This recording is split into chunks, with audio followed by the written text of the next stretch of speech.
अध्याय 1 अनुशासन का मतलब क्या है। राहुल की कहानी शुरू होती है एक छोटे से शहर से, जहां वह अपने परिवार के साथ रहता था। राहुल एक साधारण लड़का था जिसके पास बड़े सपने थे। वह एक सफल इंजीनियर बनना चाहता था, लेकिन उसकी आदतें उसके सपनों के आड़े आ रही थीं। राहुल को सुबह उठने में आलस आता था। वह अपने काम को टालता रहता था और अपने समय का सही उपयोग नहीं कर पाता था। उसके माता पिता उसकी इस आदत से परेशान थे, लेकिन वे उसे समझाने की कोशिश करते रहते थे। एक दिन राहुल के पिता ने उसे एक किताब दी जिसका नाम था अनुशासन की शक्ति। उन्होंने कहा, बेटा, यह किताब तुम्हारी जिंदगी बदल सकती है। इसे पढ़ो और समझो कि अनुशासन का मतलब क्या होता है। राहुल ने पहले तो उस किताब को उत्सुकता से नहीं देखा, लेकिन जब उसने उसे पढ़ना शुरू किया तो उसे एहसास हुआ कि यह किताब सिर्फ शब्दों का संग्रह नहीं है, बल्कि यह उसके जीवन को बदलने की कुंजी है। किताब में लिखा था कि अनुशासन का मतलब सिर्फ सुबह जल्दी उठना या समय पर काम करना नहीं है। यह एक ऐसी आदत है जो हमें अपने लक्ष्यों की ओर ले जाती है। अनुशासन हमें यह सिखाता है कि हम अपने आलस्य, प्रलोभन और गलत आदतों को कैसे नियंत्रित कर सकते हैं।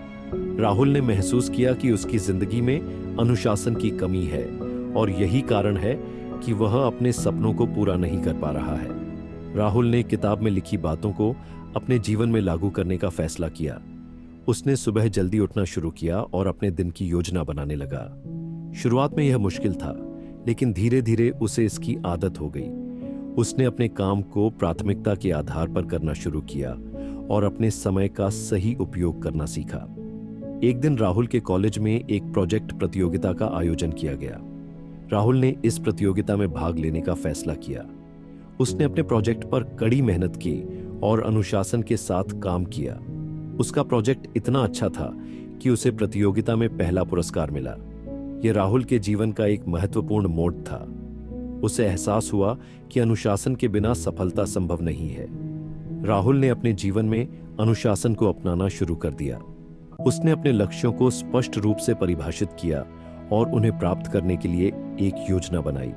उसने छोटी छोटी आदतों से शुरुआत की और धीरे धीरे उन्हें अपनी दिनचर्या का हिस्सा बना लिया। उसने अपने आप को प्रेरित रखने के लिए छोटे छोटे पुरस्कार दिए और अपने आत्मविश्वास को बढ़ाया। राहुल की कहानी हमें यह सिखाती है कि अनुशासन का मतलब है खुद को समझना और अपने लक्ष्यों के प्रति प्रतिबद्ध होना। यह हमें सफलता, खुशी और संतुलन की ओर ले जाता है। अनुशासन हमें अपने आलस्य, प्रलोभन और गलत आदतों को नियंत्रित करना सिखाता है और हमें एक बेहतर इंसान बनाता है। राहुल ने अपने जीवन में अनुशासन को अपनाया और उसने अपने सपनों को पूरा किया। वह एक सफल इंजीनियर बन गया और उसने अपने परिवार को गर्व महसूस कराया। उसकी कहानी हमें यह सिखाती है कि अनुशासन हमारे जीवन को बदल सकता है और हमें सफलता की ओर ले जा सकता है। अनुशासन का मतलब सिर्फ नियमों का पालन करना नहीं है, बल्कि यह हमें अपने लक्ष्यों को प्राप्त करने के लिए प्रेरित करता है। यह हमें अपने आलस्य, प्रलोभन और गलत आदतों को नियंत्रित करना सिखाता है और हमें एक बेहतर इंसान बनाता है। अनुशासन हमें सफलता, खुशी और संतुलन की ओर ले जाता है। राहुल की कहानी हमें यह सिखाती है कि अनुशासन का मतलब है खुद को समझना और अपने लक्ष्यों के प्रति प्रतिबद्ध होना। यह हमें सफलता, खुशी और संतुलन की ओर ले जाता है। अनुशासन हमें अपने आलस्य, प्रलोभन और गलत आदतों को नियंत्रित करना सिखाता है और हमें एक बेहतर इंसान बनाता है। अध्याय 2 अनुशासन क्यों जरूरी है। अनुशासन हमारे जीवन का एक महत्वपूर्ण स्तंभ है जो हमें सफलता, संतुलन और आंतरिक शांति की ओर ले जाता है। यह अध्याय इस बात पर प्रकाश डालता है कि अनुशासन हमारे जीवन में क्यों आवश्यक है और यह हमें कैसे बेहतर बनाता है। अनुशासन हमें जीवन में स्थिरता प्रदान करता है। यह हमें अपने समय, ऊर्जा और संसाधनों का सही उपयोग करना सिखाता है। बिना अनुशासन के हम अपने लक्ष्यों से भटक जाते हैं और अपनी क्षमता का पूरा उपयोग नहीं कर पाते।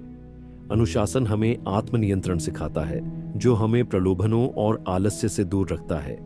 यह हमें न केवल व्यक्तिगत जीवन में बल्कि पेशेवर जीवन में भी सफलता दिलाता है। अनुशासन के माध्यम से हम अपने कार्यों को व्यवस्थित ढंग से करते हैं, जिससे हमारी उत्पादकता बढ़ती है और हम अपने लक्ष्यों को प्राप्त करने में सक्षम होते हैं। अनुशासन हमें मानसिक और शारीरिक रूप से मजबूत बनाता है। यह हमें स्वस्थ आदतों को अपनाने के लिए प्रेरित करता है, जैसे नियमित व्यायाम, सही आहार और पर्याप्त नींद। इसके अलावा यह हमें तनाव और चिंता से निपटने में मदद करता है, जिससे हमारा मानसिक स्वास्थ्य बेहतर होता है। अनुशासन हमारे संबंधों को भी मजबूत बनाता है। यह हमें दूसरों के प्रति सम्मान और प्रेम दिखाना सिखाता है, जिससे हमारे रिश्ते गहरे और स्थायी होते हैं। संक्षेप में, अनुशासन हमारे जीवन का एक अनिवार्य हिस्सा है। यह हमें सफलता, खुशी और संतुलन की ओर ले जाता है। बिना अनुशासन के हम अपने लक्ष्यों को प्राप्त करने में असमर्थ होते हैं और जीवन में अस्थिरता का सामना करते हैं। इसलिए अनुशासन को अपनाना हमारे लिए अत्यंत आवश्यक है। अध्याय 3, अनुशासन कैसे विकसित करें। अनुशासन विकसित करना एक क्रमिक प्रक्रिया है, जिसमें समय, धैर्य और निरंतर प्रयास की आवश्यकता होती है। यह अध्याय इस बात पर केंद्रित है कि हम अपने जीवन में अनुशासन को कैसे विकसित कर सकते हैं और इसे एक आदत के रूप में कैसे अपना सकते हैं। अनुशासन विकसित करने के लिए सबसे पहले हमें अपने लक्ष्यों को स्पष्ट रूप से परिभाषित करना चाहिए। लक्ष्यों का स्पष्ट होना हमें दिशा प्रदान करता है और हमें प्रेरित रखता है।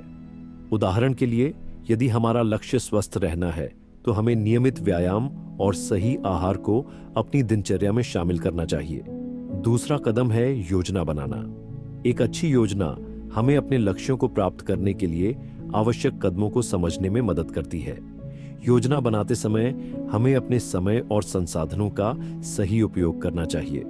उदाहरण के लिए, यदि हम एक परीक्षा की तैयारी कर रहे हैं, तो हमें एक अध्ययन योजना बनानी चाहिए और उसका पालन करना चाहिए। तीसरा कदम है छोटी छोटी आदतों से शुरुआत करना। अनुशासन को एकदम से अपनाना मुश्किल हो सकता है, इसलिए हमें छोटी छोटी आदतों से शुरुआत करनी चाहिए। उदाहरण के लिए, यदि हम सुबह जल्दी उठना चाहते हैं, तो हमें पहले 10 मिनट पहले उठने का लक्ष्य बनाना चाहिए और धीरे धीरे इसे बढ़ाना चाहिए। चौथा कदम है स्वयं को प्रेरित रखना। अनुशासन बनाए रखने के लिए प्रेरणा का होना आवश्यक है।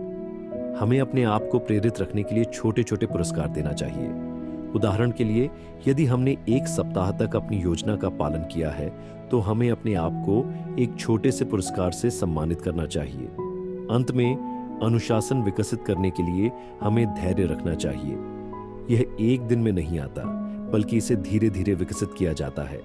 हमें अपनी गलतियों से सीखना चाहिए और निरंतर प्रयास करते रहना चाहिए। संक्षेप में, अनुशासन विकसित करने के लिए हमें अपने लक्ष्यों को स्पष्ट करना चाहिए, एक योजना बनानी चाहिए, छोटी छोटी आदतों से शुरुआत करनी चाहिए, स्वयं को प्रेरित रखना चाहिए और धैर्य रखना चाहिए। यह प्रक्रिया हमें अनुशासित बनाती है और हमें अपने लक्ष्यों को प्राप्त करने में मदद करती है। अध्याय 4, अनुशासन और समय प्रबंधन। अनुशासन और समय प्रबंधन एक दूसरे के पूरक हैं। यह अध्याय इस बात पर केंद्रित है कि कैसे समय प्रबंधन हमें अनुशासित बनाता है और हमारे जीवन को सुव्यवस्थित करता है। समय प्रबंधन का मतलब है अपने समय का सही उपयोग करना। यह हमें अपने कार्यों को प्राथमिकता के आधार पर व्यवस्थित करने में मदद करता है। जब हम अपने समय का सही उपयोग करते हैं, तो हम अपने लक्ष्यों को प्राप्त करने में सक्षम होते हैं और तनाव से मुक्त रहते हैं। समय प्रबंधन के लिए सबसे पहले हमें अपने कार्यों को प्राथमिकता के आधार पर व्यवस्थित करना चाहिए। हमें यह तय करना चाहिए कि कौन से कार्य सबसे महत्वपूर्ण हैं और उन्हें पहले पूरा करना चाहिए। उदाहरण के लिए, यदि हम एक परीक्षा की तैयारी कर रहे हैं, तो हमें सबसे पहले उन विषयों पर ध्यान देना चाहिए जो हमारे लिए सबसे कठिन है। दूसरा कदम है समय सीमा निर्धारित करना। हर कार्य के लिए एक समय सीमा तय करने से हमें अपने कार्यों को समय पर पूरा करने में मदद मिलती है। उदाहरण के लिए, यदि हम एक प्रोजेक्ट पर काम कर रहे हैं, तो हमें उसे पूरा करने के लिए एक समय सीमा तय करनी चाहिए और उसका पालन करना चाहिए। तीसरा कदम है विश्राम लेना। समय प्रबंधन का मतलब यह नहीं है कि हम लगातार काम करते रहें। हमें अपने कार्यों के बीच में विश्राम लेना चाहिए ताकि हम तरोताजा महसूस करें और अपने कार्यों को बेहतर ढंग से कर सकें। उदाहरण के लिए, यदि हम लंबे समय तक पढ़ाई कर रहे हैं, तो हमें हर 1 घंटे के बाद 10 मिनट का विश्राम लेना चाहिए। समय प्रबंधन हमें अनुशासित बनाता है और हमारे जीवन को सुव्यवस्थित करता है। यह हमें अपने लक्ष्यों को प्राप्त करने में मदद करता है और हमें तनाव से मुक्त रखता है। जब हम अपने समय का सही उपयोग करते हैं तो हम अपने कार्यों को बेहतर ढंग से करते हैं और अपने लक्ष्यों को प्राप्त करने में सक्षम होते हैं। संक्षेप में, समय प्रबंधन अनुशासन का एक महत्वपूर्ण हिस्सा है। यह हमें अपने कार्यों को प्राथमिकता के आधार पर व्यवस्थित करने, समय सीमा निर्धारित करने और विश्राम लेने में मदद करता है। यह हमें अनुशासित बनाता है और हमारे जीवन को सुव्यवस्थित करता है। अध्याय 5, अनुशासन और मानसिकता। अनुशासन केवल बाहरी आदतों तक सीमित नहीं है, यह हमारी मानसिकता से गहराई से जुड़ा हुआ है। यह अध्याय इस बात पर केंद्रित है कि कैसे सही मानसिकता हमें अनुशासित बनाती है और हमारे जीवन को सकारात्मक दिशा में ले जाती है। अनुशासन के लिए सही मानसिकता का होना आवश्यक है। यह हमें अपने लक्ष्यों के प्रति प्रतिबद्ध रहने और चुनौतियों का सामना करने की शक्ति देती है। सही मानसिकता हमें आत्मनियंत्रण, धैर्य और दृढ़ता जैसे गुणों को विकसित करने में मदद करती है। सबसे पहले हमें अपने विचारों को सकारात्मक रखना चाहिए। नकारात्मक विचार हमें आलस्य और निराशा की ओर ले जाते हैं, जबकि सकारात्मक विचार हमें प्रेरित और ऊर्जावान बनाए रखते हैं। उदाहरण के लिए, यदि हम एक कठिन लक्ष्य को प्राप्त करने की कोशिश कर रहे हैं तो हमें यह सोचना चाहिए कि हम इसे कर सकते हैं, न कि यह असंभव है। दूसरा कदम है आत्मविश्वास को बढ़ाना। आत्मविश्वास हमें अपने लक्ष्यों को प्राप्त करने के लिए प्रेरित करता है और हमें चुनौतियों का सामना करने की शक्ति देता है। हमें अपनी क्षमताओं पर विश्वास करना चाहिए और अपने आप को सकारात्मक तरीके से प्रेरित करना चाहिए।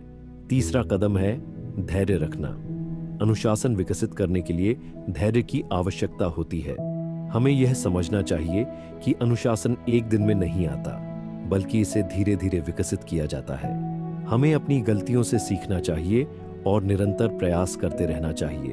अंत में हमें अपने लक्ष्यों के प्रति प्रतिबद्ध रहना चाहिए।